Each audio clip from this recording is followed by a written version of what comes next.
Bonsoir. Avant de partager avec vous ces textes bibliques, je vous invite à la prière. Notre Dieu, ce soir, les pages de la Bible sont ouvertes. Que par ton Saint-Esprit, elles nous disent ta parole. Qu'elles nous enseignent et nous fassent grandir. Amen.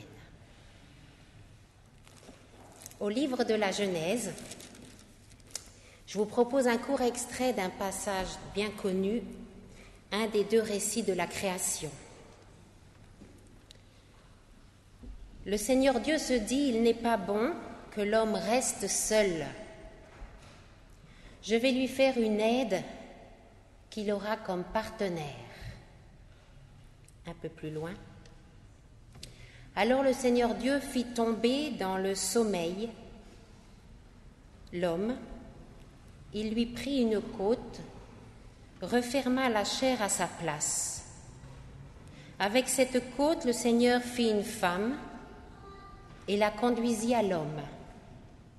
En la voyant, celui-ci s'écria « Ah, cette fois-ci, voici un autre moi-même, qui tient de moi par toutes les fibres de son corps.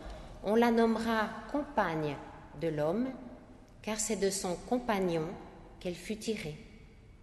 C'est pourquoi l'homme quittera père et mère pour s'attacher à sa femme, et ils deviendront tous deux un seul être. » Bien plus loin dans l'Ancien Testament, je vous propose un passage dans le Cantique des Cantiques. Un livre un petit peu osé, que l'on ne lit pas souvent dans nos cultes, et qui va servir de trame à notre réflexion. Le roi peut bien avoir 60 reines et 80 concubines, des jeunes femmes sans nombre.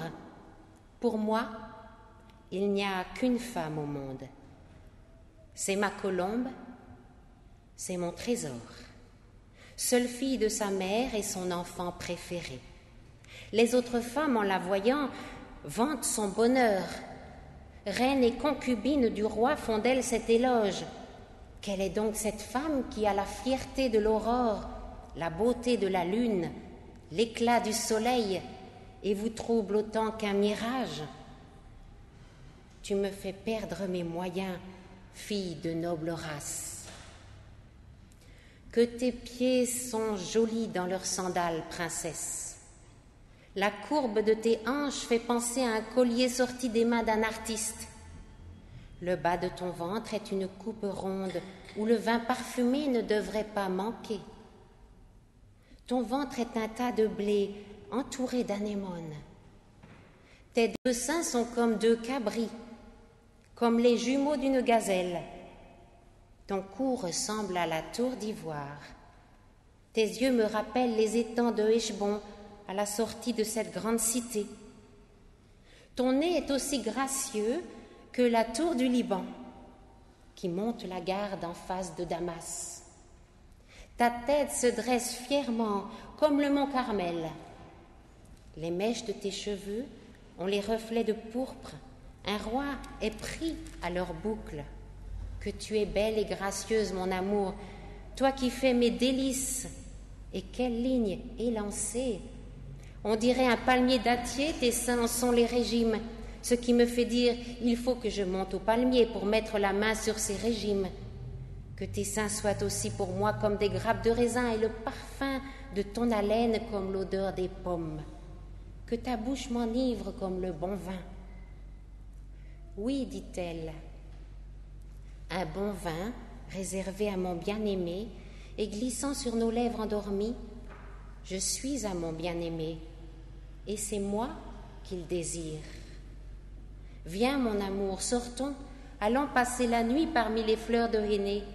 Nous serons de bonne heure aux vignes, nous verrons si elles bourgeonnent ou même si les bourgeons s'ouvrent et si les grenadiers sont en fleurs. Là, je te donnerai mon amour. Les pommes d'amour libèrent leur senteur. À notre porte, nous avons toutes sortes de fruits exquis, des nouveaux et des anciens. Mon amour, je les ai réservé pour toi.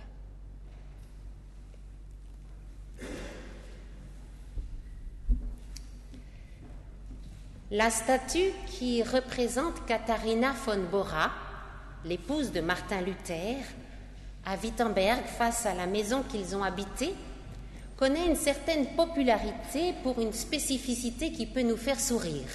Savez-vous laquelle? Les couples aiment à venir toucher l'alliance de Katharina, car selon la croyance populaire, cela porterait bonheur à leur fidélité.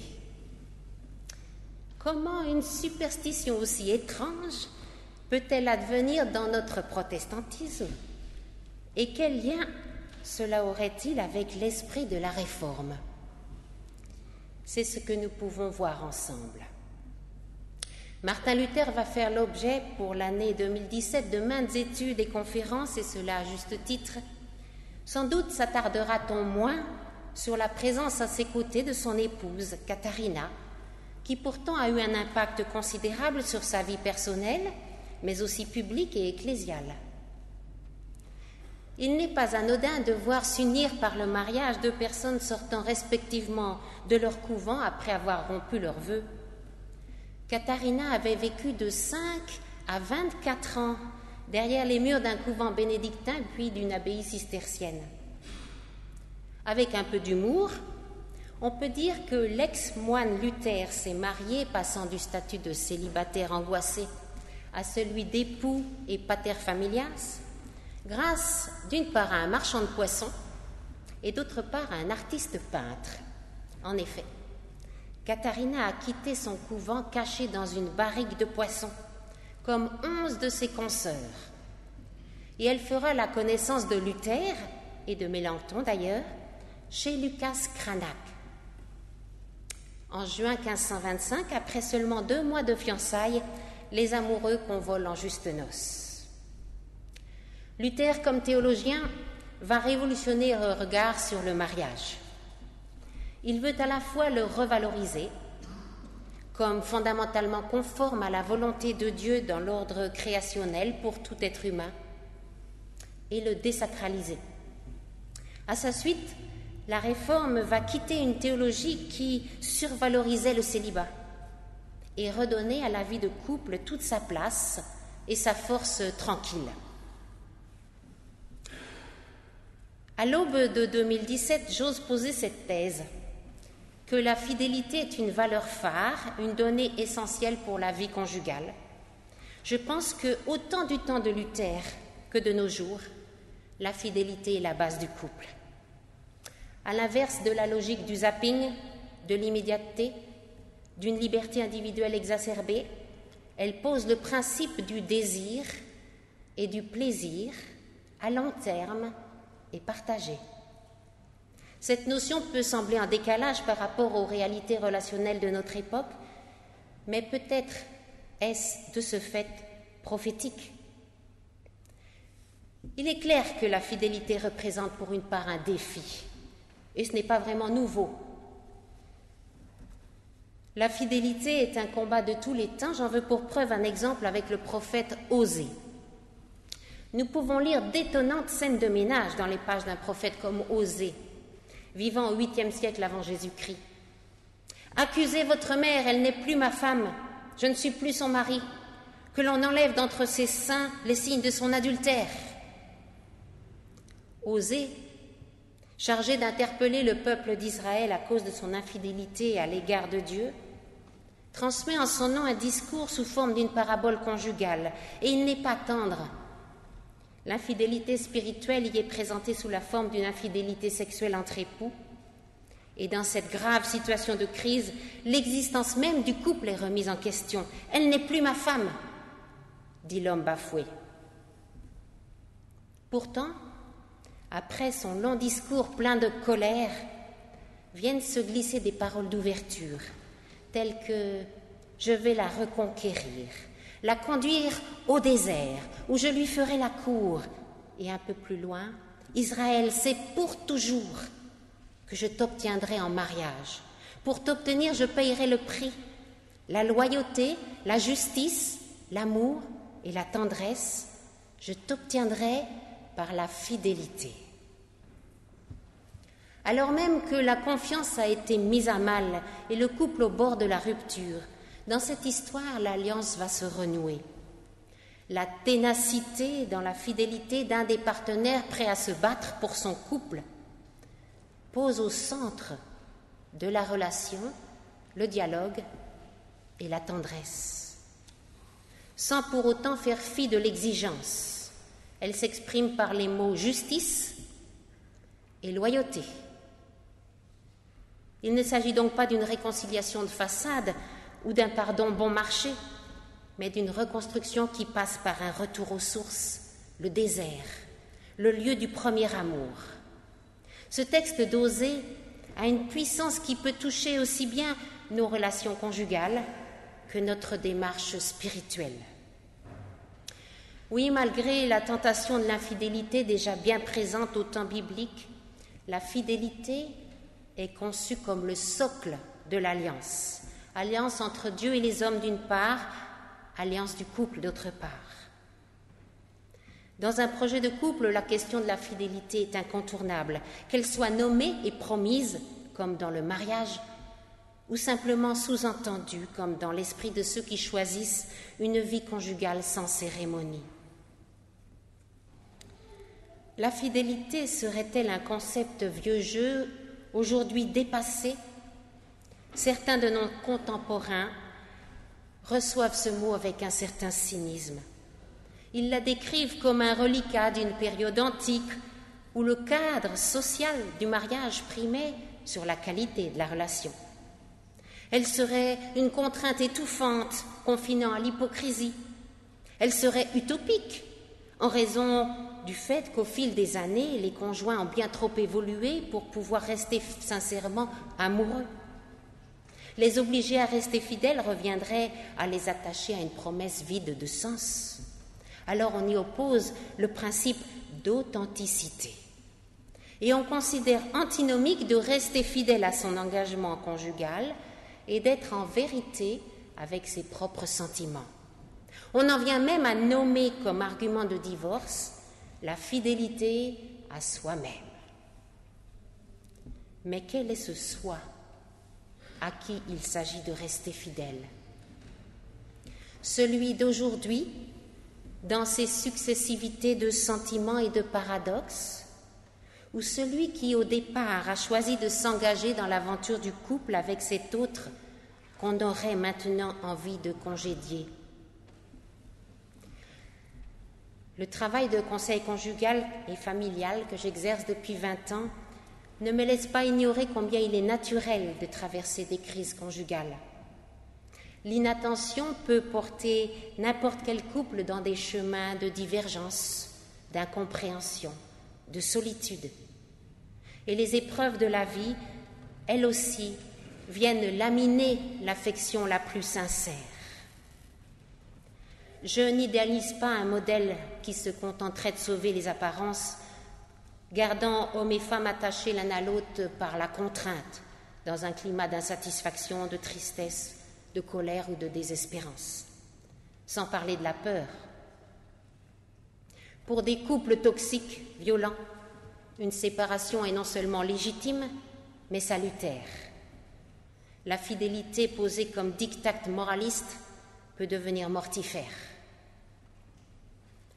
Malgré toutes ces réalités, je persiste à croire au couple comme lieu d'épanouissement et à penser que la durée contribue à assurer non seulement sa solidité du couple, mais le sentiment de bien-être individuel. Nous pouvons parler de fidélité externe et interne.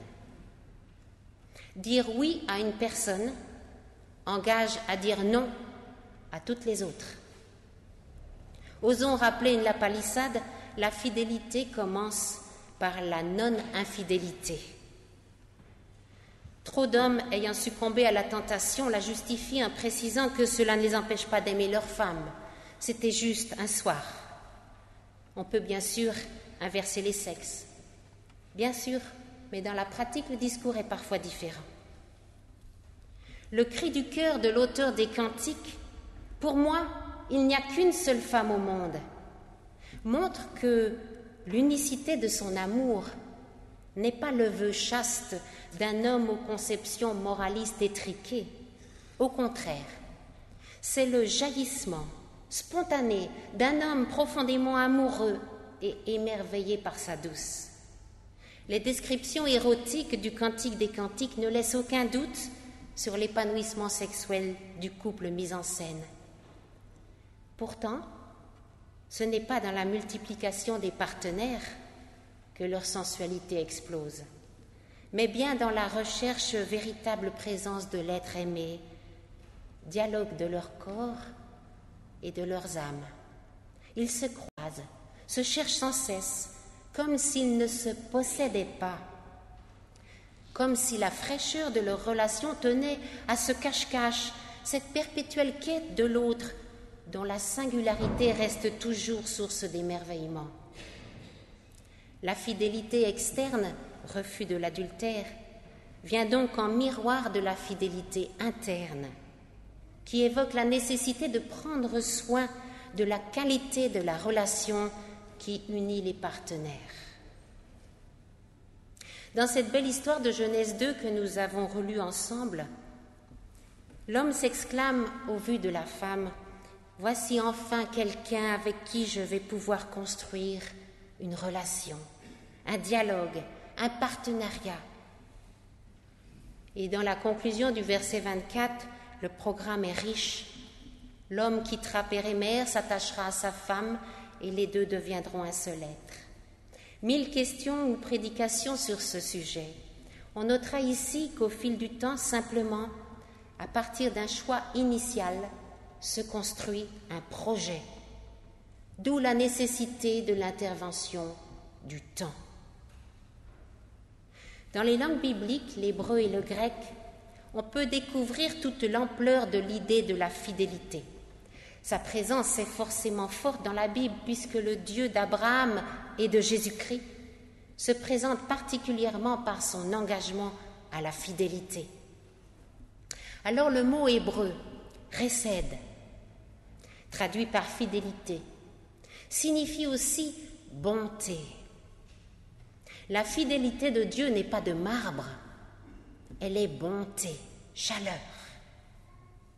Elle appelle en retour celle des croyants. Même si les humains sont sans cesse attirés par l'infidélité spirituelle, les auteurs bibliques les uns après les autres prêchent un retour vers cette bonté de Dieu par la repentance, le pardon, la réconciliation. Et même la fidélité qui est exigée par la loi, tu aimeras le Seigneur ton Dieu de tout ton cœur, de toute ta force, etc. Il s'agit bien d'une fidélité dans l'amour, la bonté, la chesed. Dans le Nouveau Testament, en grec, on lit pistos pour traduire en français fidèle. Et on y retrouve la même racine que dans le verbe croire. Fidélité et foi sont sémantiquement cousins. La fidélité est une relation bâtie sur la foi, c'est-à-dire la confiance. La fidélité humaine repose sur le modèle de la fidélité de Dieu. Et c'est à lui que l'on demande de donner la force de rester dans la confiance avec persévérance. La phrase de la liturgie protestante de mariage qui suit les promesses des mariés l'exprime: « Dieu est témoin, c'est lui qui vous donnera la force de tenir vos promesses. » La théologienne France Quéré disait: « Si vous tenez parole, la parole vous tiendra. » Elle soulignait ainsi la force de cet engagement oral qui place chacun comme responsable. La fidélité contient une part d'exigence, celle de se donner les moyens de rester en amour avec son conjoint. L'amour n'est pas qu'une émotion passagère, c'est un sentiment qui se nourrit d'actes.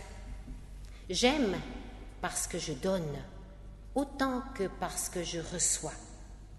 Il s'agit de contribuer concrètement, à la mesure de ses moyens, à l'épanouissement de l'autre.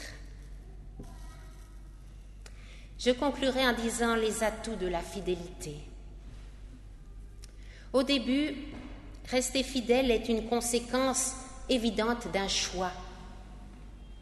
Mais rester fidèle au fil du temps demande à la fois de la détermination et de la créativité pour renouveler sans cesse son regard sur l'autre, ne pas nous laisser nous habituer l'un à l'autre, ne pas laisser s'installer une indifférence ou une lassitude. De ce fait, il va falloir considérer le couple comme une dynamique. Par ailleurs, la fidélité apporte aux humains une donnée qui répond à un de leurs besoins essentiels, celui de la sécurité intérieure. Un sentiment de détente lié au fait de se savoir aimé, accepté, soutenu, non seulement pour un instant, un jour ou une semaine, mais pour un temps non déterminé, jusqu'au bout de la vie, jusqu'au moment où le souffle nous échappe. Selon les mots du pasteur Antoine Nuis, la fidélité vient aussi prendre en compte une réalité de l'expérience humaine, celle de notre faiblesse et notre fragilité. À l'inverse du modèle purement libéral qui repose sur la séduction perpétuelle, le couple fidèle est le refuge où l'on affronte côte à côte les événements difficiles de l'existence. Il est un lieu sécure où on a le droit d'être en souffrance sans être menacé de renvoi immédiat pour incompétence ou inefficacité. La fidélité apporte aussi une perspective extraordinaire aux humains. Elle permet un dépassement de notre finitude en ouvrant à l'éternité, c'est-à-dire qu'elle donne toute sa place au temps en nous libérant du joug de l'éphémère. La philosophe Michaela Marzano écrit dans son livre « La fidélité ou l'amour à vif » : « Un amour non fidèle est une contradiction aussi absurde qu'un cercle carré. » Nous pouvons faire le pari que la fidélité est une invitation au voyage de la vie dans l'audace, la confiance, l'imagination, bref, un gage de bonheur, ni de tout repos, ni mièvre, mais au contraire plein de surprises. Amen.